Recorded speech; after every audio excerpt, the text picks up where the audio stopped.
Good morning, YouTube. All right, what if you want ribs, but your smoker is on the fritz? Or if you're like us, you're in the middle of a monsoon and I'm not going out there. Well, no problem. I'm gonna show you how to braise ribs in the oven and they will be incredible. You really won't miss the smoker. All right, let's cook, y'all. We got a family to feed.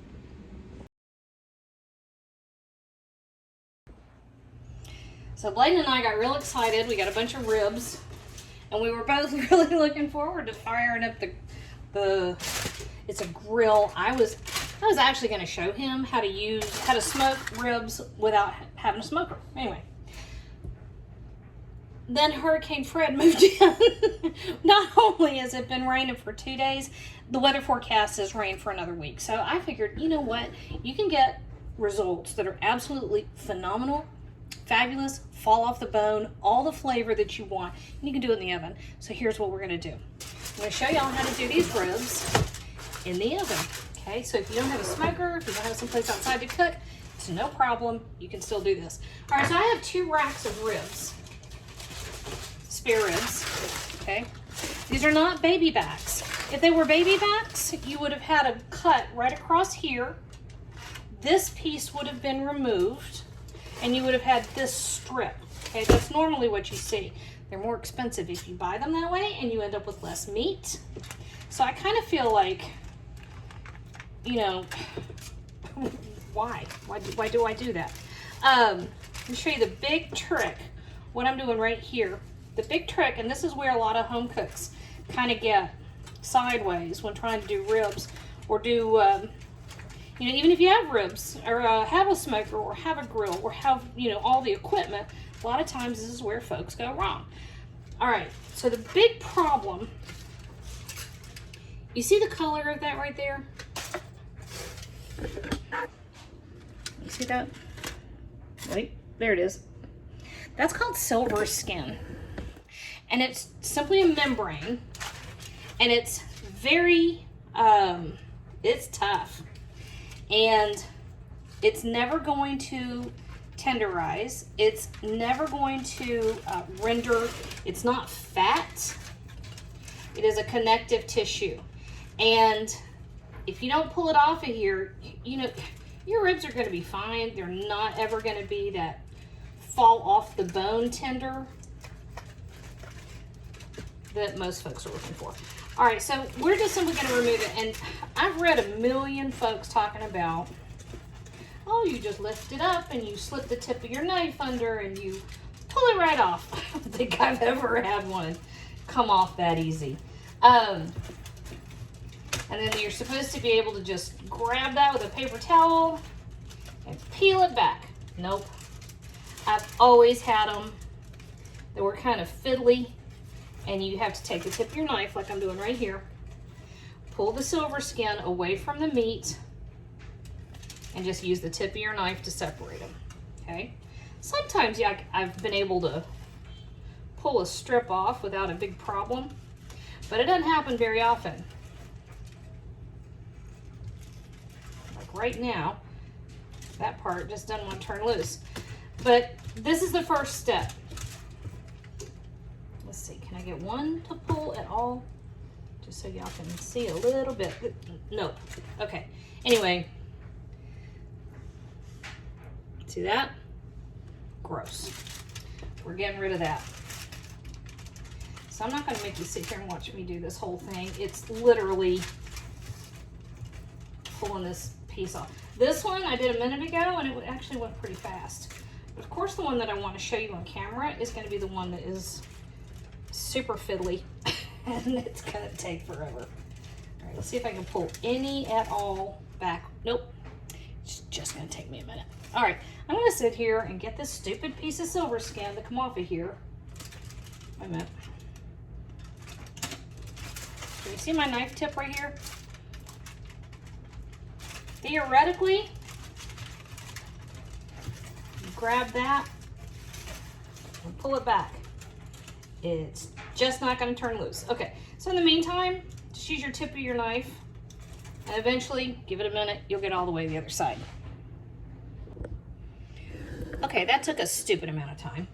I don't know why I had such trouble with this one. This one took like literally 2 minutes. This one took about 10. It was ridiculous. All right, so we are going to make a dry rub for these. We're actually going to do them in one packet. There's no reason to have two. All right, so 1/4 cup brown sugar. We're going to add several things to this. If you like heat, up your ante on a couple of these things, and if you don't, just use less.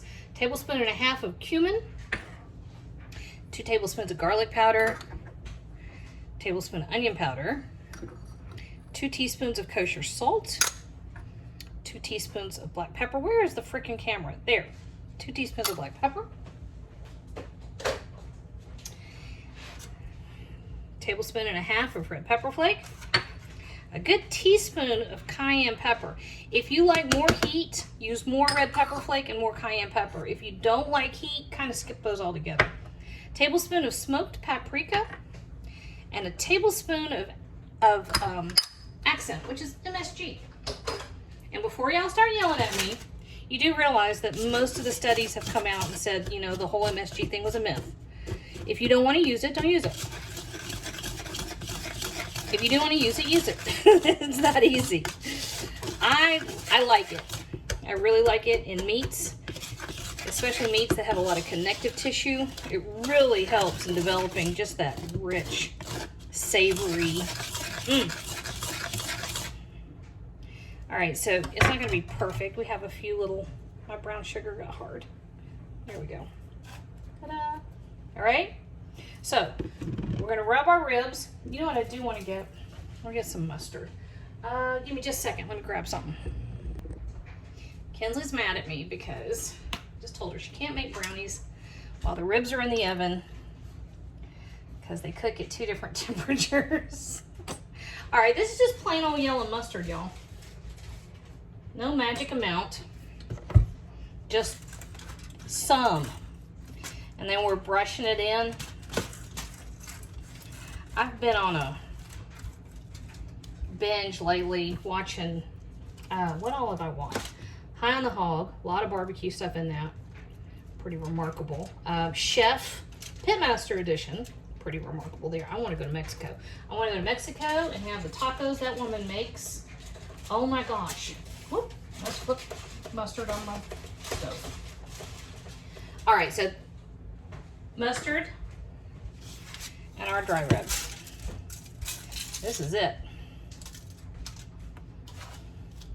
Because we're in a moist heat, we really don't have to worry too much about anything that might burn. Just not an issue to deal with today. Let's see. Because we're going to enclose these packets. Let's see. Make sure my hands are clean. Okay, good.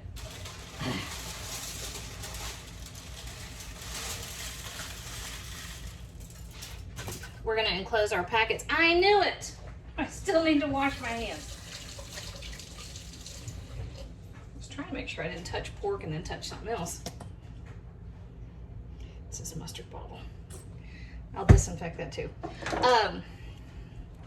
Anyway, we're going to close these up. Okay, and because we're closing them up, it's going to be a moist environment in here, which will help break down all that connective tissue that ribs have. We got rid of the silver skin, but ribs are primarily connective tissue. That is what gives the meat such a rich, decadent, and succulent flavor, is the connective tissue, which is full of gelatin, by the way. And which, this is heavy. Oh, come on. Which breaks down. Here we go. It breaks down, and that gelatin and the fats that are in the meat, you know, which marbling is fat. If you don't, let's see. See the little white streaks through here? That's marbling. That's fat. Anyway, the fat renders, and it really just distributes throughout everything. and it's gorgeous. And that's what keeps everything moist and everything juicy.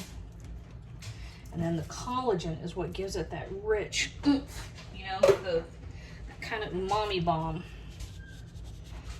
All right, so I have my oven preheated to 270 degrees.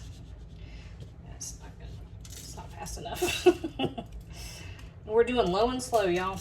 270 degrees for probably, this is a lot of ribs, I'd say 6 hours.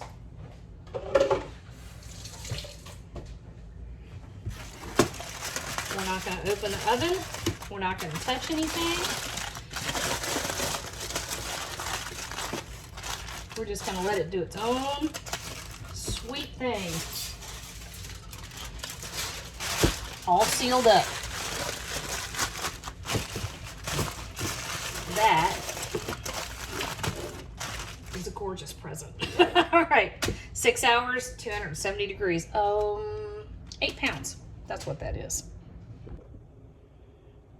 All right, this has been a very long, wet, gray, dreary day. And we've had 6 hours in the oven. Now, here's the thing. Fall off the bone. That's a thing with ribs. And if you've got your ribs in a competition on a smoker and they actually do fall off the bone, you're going to get docked for it, right? You need, in a competition, to be able to take a bite out of the rib and actually be able to that it holds the shape, all right? We're not doing that. We're not messing with that here. The only problem you're going to run into at this point is that they are so fall off the bone tender, it's hard to pick up the rib. I'm going to lose, I lost a couple. There we go. So this, however, lets me show you. See this? See this texture? Oh yeah, perfection. See? Clean as a whistle. All right, now, you're actually kind of good to go at this point. If you wanted to stop right here and then serve them, you know what? We're just gonna flip and not worry about keeping them whole. If you wanted to serve this as is, you're fine. But you have a couple options that just takes it a little bit over the top. Number one, you could go to the grill with them.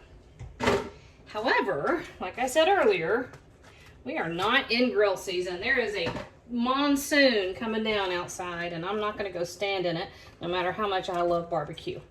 So our next option is to sauce up and caramelize, and that's really relatively easy to do, and that's all you would be doing on the grill at this point. Everything is fully cooked.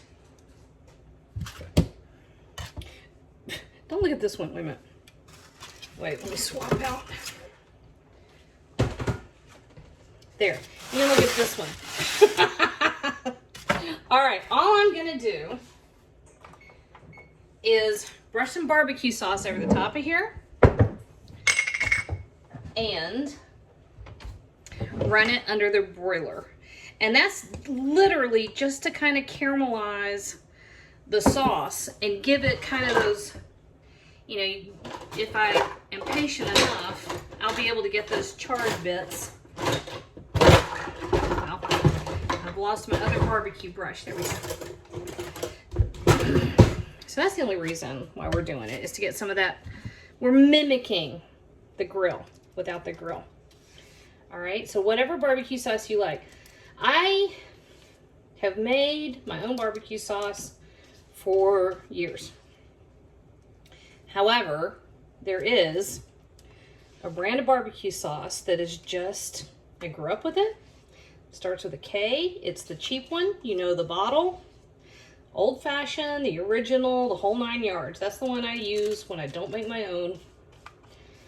That's what my mom used. And while my mom and grandmother were fabulous cooks, nobody in the Direct family were pit masters. I learned that from some other folks. So I happen to love that one. This is just going to go under the broiler just long enough to get everything nice and sticky and caramelized, and then we are ready to eat. All right, all done. And I want you to understand that I spend most of the day cuddled up on my bed watching TV. So that's how much effort is in here.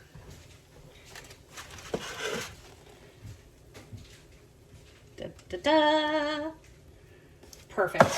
All right. I'm going to sneak a bite off my other one so I can get some pictures from y'all. But the texture is perfect. See that? Ricky, I see you.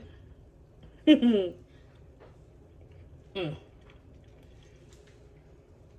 You know, if you can't get outside to grill, you almost won't even care.